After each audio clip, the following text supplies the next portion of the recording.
حضرت محمد صلی اللہ علیہ وسلم نے فرمایا اللہ کا وعدہ ہے جو عصر کی نماز کے بعد یہ تسبیح پڑھے گا اس کی زندگی کے سارے گناہ معاف ہو جائیں گے۔ یہ تسبیح پڑھ لو، کیا پتا موت کب آ جائے۔ محترم ناظرین، کبھی آپ نے سوچا ہے کہ اگر یہ دن ہماری زندگی کا آخری دن ہو تو کیا ہماری نمازیں، توبہ، اذکار، ندامت اور اللہ سے تعلق ایسا ہے کہ ہم بغیر خوف کے موت کا سامنا کر سکیں؟ زندگی کتنی ہی مصروف کیوں نہ ہو مگر موت کی آمد ناگہانی ہے۔ ہم نہ اس کی تاریخ جانتے ہیں، نہ وقت، نہ لمحہ۔ ایسے میں ایک حدیث مبارکہ دل کو جھنجھوڑ دینے والی ہے۔ حضرت محمد صلی اللہ علیہ وسلم نے فرمایا اللہ کا وعدہ ہے جو عصر کی نماز کے بعد یہ تسبیح پڑھے گا اس کی زندگی کے سارے گناہ معاف ہو جائیں گے۔ اللہ اکبر! کیا ہم نے کبھی اس وعدے کی عظمت کو محسوس کیا؟ کیا ہمیں اس بات کی فکر ہے کہ ہمارے گناہ ہمیں کہیں جہنم کی دہلیز پر نہ لے جائیں؟ دن بھر کی مصروفیات، کاروبار، نوکری، ملاقاتیں، سوشل میڈیا، ٹی وی، دوست، احباب، سب میں ہم ایسے گم ہو جاتے ہیں کہ عصر کی نماز کا وقت تو آتا ہے مگر دل اس لمحے کی حقیقت سے غافل ہوتے ہیں۔ یہ وہ وقت ہے جب دن جھکنے لگتا ہے، سورج اپنی روشنی سمیٹنے لگتا ہے اور فطرت ہمیں خاموشی سے پیغام دیتی ہے کہ جیسے یہ دن ڈھل رہا ہے، نماز تمہاری زندگی بھی اسی طرح دھیرے دھیرے اپنی منزل کی طرف جا رہی ہے۔ اسی وقت کو رب کریم نے ایک عظیم تسبیح کے لیے چنا ہے، ایک ایسی تسبیح جو اگر انسان اخلاص سے عصر کی نماز کے بعد پڑھے تو اللہ تعالیٰ اس کے تمام گناہوں کو معاف فرما دیتا ہے۔ ناظرین، زندگی ایک انمول تحفہ ہے لیکن سب سے بڑی حقیقت یہ ہے کہ یہ ہمیشہ کے لیے نہیں۔ ہر سانس جو ہم لیتے ہیں، ہر دن جو ہم گزارتے ہیں، ہمیں اس انجام کی طرف لے جا رہا ہے جس کا وعدہ اللہ تعالیٰ نے قرآن میں بار بار کیا ہے۔ کل نفس ذائقۃ الموت، ہر نفس کو موت کا ذائقہ چکھنا ہے۔ انسان کی فطرت ہے کہ وہ بھول جاتا ہے۔ ہمیں یہ یاد دلانے کے لیے اللہ تعالیٰ نے انبیاء بھیجے، کتابیں نازل کی اور نماز و اذکار جیسے اعمال مقرر فرمائے تاکہ ہم خود کو بار بار اس کی یاد میں لگائے رکھیں۔ ہر نماز ایک یاد دہانی ہے لیکن عصر کی نماز ایک خاص مقام رکھتی ہے۔ اس وقت دن کا جھکاؤ شام کی طرف ہو چکا ہے اور انسان لاشعوری طور پر محسوس کرتا ہے کہ دن ختم ہونے والا ہے۔ یہی لمحہ بہترین ہے رجوع کا، توبہ کا، معافی مانگنے کا، اور اسی لمحے کو اللہ نے ایک عظیم و شان تحفے کے ساتھ جوڑا ہے۔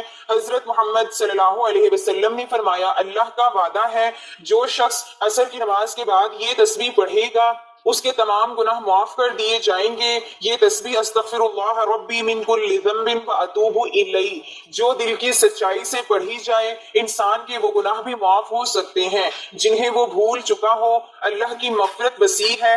اللہ تعالیٰ فرماتے ہیں ان ربک واسع المغفرہ، بے شک تیرا رب مغفرت میں بہت وسیع ہے۔ توبہ کرنے والے کو اللہ محبوب رکھتا ہے۔ ان اللہ یحب التوابین ویحب المتطہرین، مغفرت کے دروازے ہر وقت کھلے ہیں۔ قل یا عبادی الذین اسرفوا علی انفسہم لا تقنطوا من رحمت اللہ، اے میرے بندو جنہوں نے اپنی جانوں پر ظلم کیا اللہ کی رحمت سے مایوس نہ ہوں۔ قرآن پاک میں اللہ تعالیٰ نے ارشاد فرمایا لقد کان فی قصصہم عبرۃ لأولی الالباب، یقیناً ان کے واقعات صاحبان عقل کے لیے عبرت ہیں۔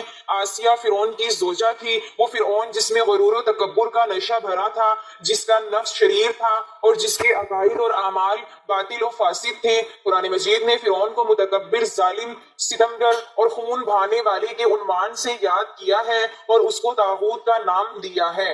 آسیہ فرعون کے ساتھ زندگی بسر کرتی تھی اور فرعونی حکومت کی ملکہ تھی، تمام چیزیں اس کے اختیار میں تھیں۔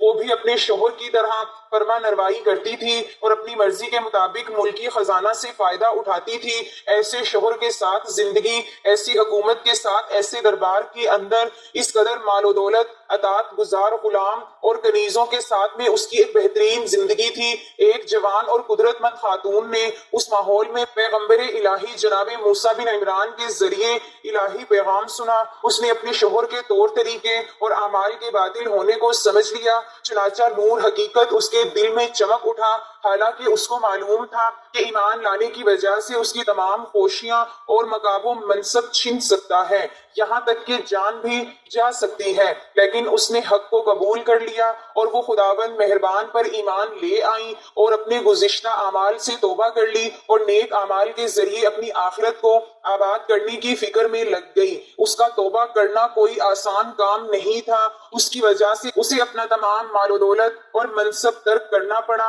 اور فرعونیوں کی ملامت، ضرب و شتم کو برداشت کرنا پڑا، لیکن پھر بھی وہ توبہ، ایمان، عمل صالحہ اور ہدایت کی طرف قدم آگے بڑھاتی رہی۔ جناب آسیہ کی توبہ فرعون اور اس کے درباریوں کو ناگوار گزری، کیونکہ پورے شہر میں اس بات کی شہرت ہو گئی کہ فرعون کی بیوی اور ملکہ نے فرعونی طور طریقے کو ٹھکراتے ہوئے مذہب کلیم اللہ کو منتخب کر لیا ہے۔ سمجھا بجھا کر، ترغیب دلا کر اور ڈرا دھمکا کر بھی آسیہ کے بڑھتے قدم کو نہیں روکا جا سکتا تھا۔ وہ اپنے دل کی آنکھوں سے حق کو دیکھ کر قبول کر چکی تھی، اس نے باطل کے کھوکھلے پن کو بھی اچھی طرح سمجھ لیا تھا، لہٰذا حق و حقیقت تک پہنچنے کے بعد اس کو ہاتھ سے نہیں کھو سکتی تھی اور کھوکھلے باطل کی طرف نہیں لوٹ سکتی تھی۔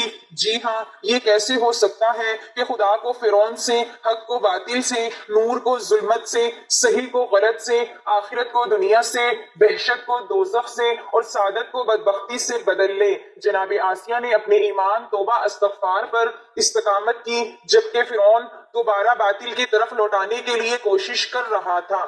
فرعون نے جناب آسیہ سے مقابلہ کی ٹھان لی، غضبناک ہوا، اس کے غضب کی آگ بھڑک اٹھی، لیکن آسیہ کی ثابت قدمی کے مقابلہ میں ہار گیا۔ اس نے آسیہ کو شکنجہ دینے کا حکم دیا اور اس عظیم خاتون کے ہاتھ پیر کو باندھ دیا اور سخت سے سخت سزا دینے کے بعد پھانسی کا حکم دے دیا۔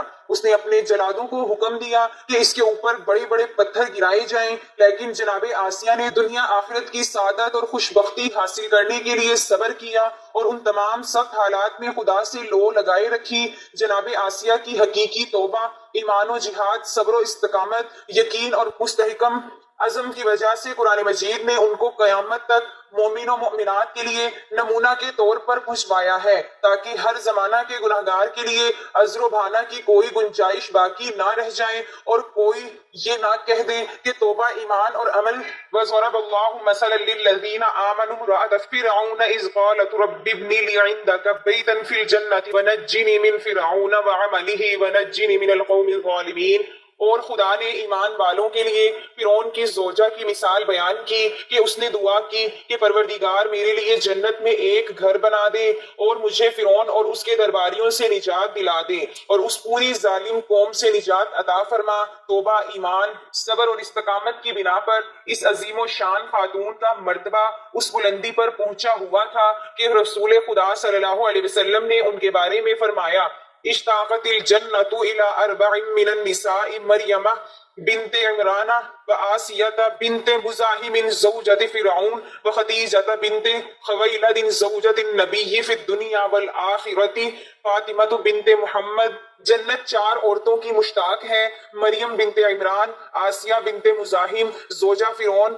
خدیجہ بنت خویلد دنیا آخرت میں ہمسر پیغمبر، اور فاطمہ بنت محمد۔ ندامت قلب کے ساتھ ہمیشہ کے لیے گناہ سے رک جانا توبہ ہے، جبکہ ماضی کے گناہوں سے معافی مانگنا استغفار ہے۔ توبہ اصل ہے، جبکہ توبہ کی طرف جانے والا راستہ استغفار ہے۔ اللہ تعالیٰ نے سورۃ ہود میں توبہ سے قبل استغفار کا حکم فرمایا ہے۔ ارشاد بانی ہے: سو تم اس سے معافی مانگو، پھر اس کے حضور توبہ کرو، بے شک میرا رب قریب ہے، دعائیں قبول فرمانے والا ہے۔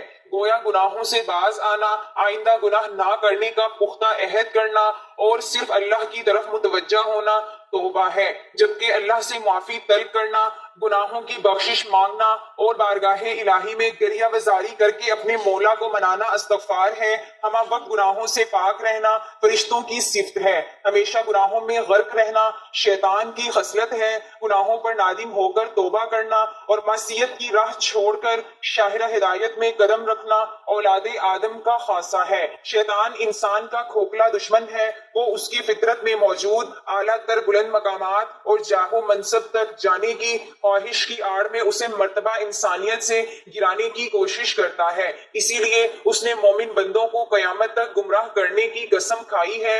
ارشاد باری تعالیٰ ہے: ابلیس نے کہا: اے پروردگار، اس سبب سے جو تو نے مجھے گمراہ کیا، میں بھی یقیناً اس کے لیے زمین میں گناہوں اور نافرمانیوں کو خوب آراستہ خوشنما بنا دوں گا اور ان سب کو ضرور گمراہ کر کے رہوں گا۔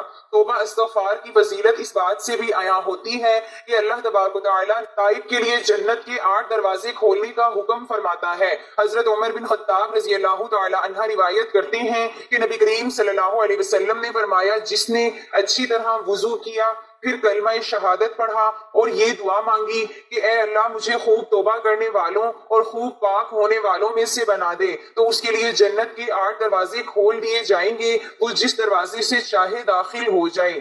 توبہ کرنے سے نہ صرف انسان کی برائیاں مٹ جاتی ہیں بلکہ تائب کے نام اعمال میں اللہ رب العزت اتنی ہی نیکیوں کا اضافہ فرما دیتا ہے۔ سورۃ فرقان میں ارشاد باری تعالیٰ ہے، مگر جس نے توبہ کر لی اور ایمان لے آیا اور نیک عمل کیا تو یہ وہ لوگ ہیں کہ اللہ جن کی برائیوں کو نیکیوں سے بدل دے گا، اور اللہ بڑا بخشنے والا نہایت مہربان ہے۔ امام صادق علیہ السلام فرماتے ہیں کہ میں مسجد الحرام میں مقام ابراہیم کے پاس بیٹھا ہوا تھا، ایک ایسا بوڑھا شخص آیا جس نے اپنی ساری عمر گناہوں میں بسر کی تھی، مجھے دیکھتے ہی کہنے لگا، نعم الشفیع الی اللہ للمذنبین، آپ خدا کے نزدیک گناہگاروں کے لیے بہترین شفیع ہیں۔ اور پھر اس نے خانہ کعبہ کا پردہ پکڑا اور یہ دعا کی کہ اے خدائے مہربان، چھٹے امام کے جد بزرگوار کا واسطہ، قرآن کا واسطہ، علی کا واسطہ، حسن حسین کا واسطہ، فاطمہ الزہرا کا واسطہ، آئمہ معصومین علیہم السلام کا واسطہ، امام مہدی علیہ السلام کا واسطہ، اپنے گناہگار بندے کے گناہوں کو معاف فرما۔ اس وقت ہاتف غیبی کی آواز آئی، اے پیر مرد، اگرچہ تیرے گناہ عظیم ہیں لیکن ان ذوات مقدسہ کی عظمت کے طفیل میں جن کی تو نے قسم دی ہے میں نے تجھے معاف کر دیا۔ اگر تو تمام اہل زمین کے گناہوں کی بخشش کی درخواست کرتا تو میں معاف کر دیتا، سوائے ان لوگوں کے جنہوں نے ناکہ صالحہ اور انبیاء وائمہ کو قتل کیا ہے۔ ناظرین، جب انسان خطا کا پتلا ہے تو ان خطاؤں کے ازالے کے لیے قرآن کریم نے ہدایت دی اور رہنمائی کی۔ چنانچہ سورہ آل عمران کی ایک آیت میں اللہ تعالیٰ فرماتا ہے کہ میرے کچھ بندے ایسے ہیں جن کا حال یہ ہے کہ اگر کبھی کوئی گناہ کا کام ان سے ہو جاتا ہے یا ان سے کوئی گناہ ہو جاتا ہے، یعنی وہ اپنے اوپر ظلم کر لیتے ہیں، تو فوراً اللہ انہیں یاد آ جاتا ہے اور وہ اللہ سے اپنے اس گناہ کی معافی مانگنے لگ جاتے ہیں، استغفار کرتے ہیں، کیونکہ وہ جانتے ہیں کہ اللہ کے سوا کون ہے جو گناہ معاف کر سکتا ہو، اور یہ لوگ کبھی جان بوجھ کر اپنے گناہوں پر اصرار نہیں کرتے۔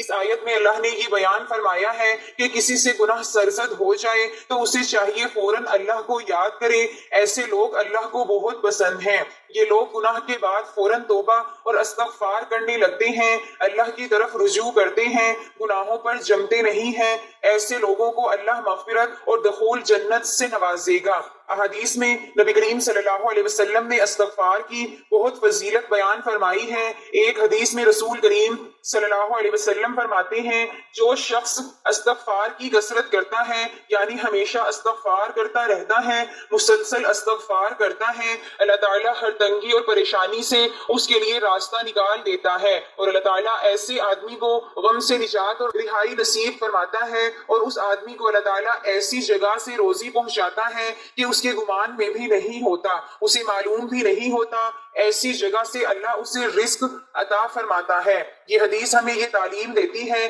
کہ ہم کثرت سے چلتے پھرتے اپنے کاموں میں مشغول ہوں تب بھی استغفار کرتے رہیں، اور اس کے 3 بڑے فائدے اس حدیث میں پیارے رسول کریم صلی اللہ علیہ وسلم نے ہمیں بتائے ہیں۔ ایک فائدہ یہ ہے کہ استغفار کی برکت سے اللہ ہمیں پریشانیوں سے بچائے گا، اور اگر کوئی آدمی کسی پریشانی میں مبتلا ہوگا اللہ تعالیٰ اس پریشانی سے اسے نکال دے گا۔ دوسرا فائدہ یہ ہوگا کہ ہر غم سے اللہ ہمیں نجات عطا فرمائے گا، اور تیسرا فائدہ یہ ہوگا کہ اللہ تعالیٰ ہمیں ایسی جگہ سے روزی دے گا جہاں ہمارا گمان بھی نہیں ہوگا۔ غیب کے خزانوں سے ہمیں اللہ تعالیٰ روزی عطا فرمائے گا۔ ناظرین، وقت کی نزاکت کو مد نظر رکھتے ہوئے چلتے ہیں آج کے وظیفے کی جانب۔ حضرت محمد صلی اللہ علیہ وسلم نے فرمایا، اللہ تعالیٰ کا وعدہ ہے جو عصر کی نماز کے بعد تسبیح پڑھے گا اس کی زندگی سے سارے گناہ معاف ہو جائیں گے۔ یہ وہ مبارک تسبیح ہے جو عصر کے بعد پڑھنے کی تلقین کی گئی ہے۔ آپ نے یہ تسبیح کب، کیسے اور کس طرح پڑھنی ہے یہ میں اب آپ کو تفصیل سے بتانے لگی ہوں، توجہ سے نوٹ فرما لیں۔ سب سے پہلے آپ نے حضور پاک صلی اللہ علیہ وسلم کی ذات اقدس پر درود پاک کا نذرانہ پیش کرنا ہے۔ درود پاک آپ کوئی سا بھی پڑھ سکتے ہیں، آپ صلی اللہ علیہ وسلم پڑھ لیں یا صلی اللہ علیہ محمد پڑھ لیں۔ اگر آپ درود ابراہیمی پڑھیں گے تو اس کی فضیلت زیادہ ہے، اس لیے ثواب کی نیت سے ایک بار میرے ساتھ بھی درود پاک پڑھ لیں۔ اللهم صل على محمد وعلى آل محمد كما صليت على إبراهيم وعلى آل إبراهيم إنك حميد مجيد اللهم بارك على محمد وعلى آل محمد كما باركت على إبراهيم وعلى آل إبراهيم إنك حميد مجيد۔ درود پاک پڑھنے کے بعد آپ نے ایک تسبیح پڑھنی ہے، استغفر اللہ ربی من کل ذنب واتوب الیہ، میں اللہ سے اپنے تمام گناہوں کی معافی مانگتا ہوں اور اسی کی طرف توبہ کرتا ہوں۔ اس کے بعد آپ نے اللہ تعالیٰ کے دو مبارک نام یا وہابو یا کریمو ایک تسبیح پڑھنی ہے۔ یہ تسبیح پڑھنے کے بعد آپ نے آخر میں 3 دفعہ سورۃ فاتحہ پڑھنی ہے۔ یہ قرآن پاک کی سب سے پہلی سورت ہے اور ہر کسی کو آتی ہے۔ ایک بار سورۃ فاتحہ کی تلاوت سماعت فرما لیں۔ بسم اللہ الرحمن الرحیم، الحمدللہ رب العالمین، الرحمن الرحیم، مالک یوم الدین، ایاک نعبد و ایاک نستعین، اہدنا الصراط المستقیم، صراط الذین انعمت علیہم غیر المغضوب علیہم ولا الضالین۔ سورۃ فاتحہ پڑھنے کے بعد آپ نے آخر میں پھر دوبارہ درود پاک پڑھنا ہے جو شروع میں پڑھا تھا۔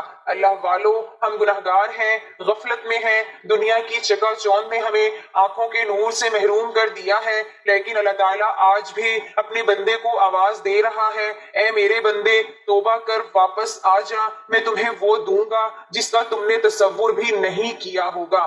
تو کیوں نہ آج سے ہم عصر کے بعد کی اس بابرکت تسبیح کو اپنی زندگی کا معمول بنا لیں، کیا پتہ یہ تسبیح ہمارے لیے آخرت کی نجات کا ذریعہ بن جائے۔ آخر میں میری اللہ تعالیٰ سے دعا ہے کہ اللہ تعالیٰ ہم سب کو 5 وقت نماز پڑھنے کی توفیق عطا فرمائے۔ اللہ تعالیٰ تمام مسلمانوں کو نیک اعمال کرنے کی توفیق دے۔ اللہ تعالیٰ میرا سنانا اور آپ کا سننا اپنی بارگاہ الہی میں قبول و منظور فرمائے، جو مانگا مقدر فرمائے، جو نہیں مانگ سکے بن مانگے عطا فرمائے۔ اللہ تعالیٰ نیکی کی بات کو سننے، سمجھنے اور اس پر عمل کرنے کی طاقت، توفیق مرحمت فرمائے، آمین۔ ناظرین، آپ سے گزارش ہے کہ اپنے رزق میں برکت، وسعت اور کشادگی کے لیے اللہ تعالیٰ کے 99 ناموں میں سے کوئی ایک نام کمنٹ سیکشن میں ضرور شیئر کریں۔ اللہ تعالیٰ ہم سب کا حامی و ناصر ہو، آمین۔ جزاک اللہ۔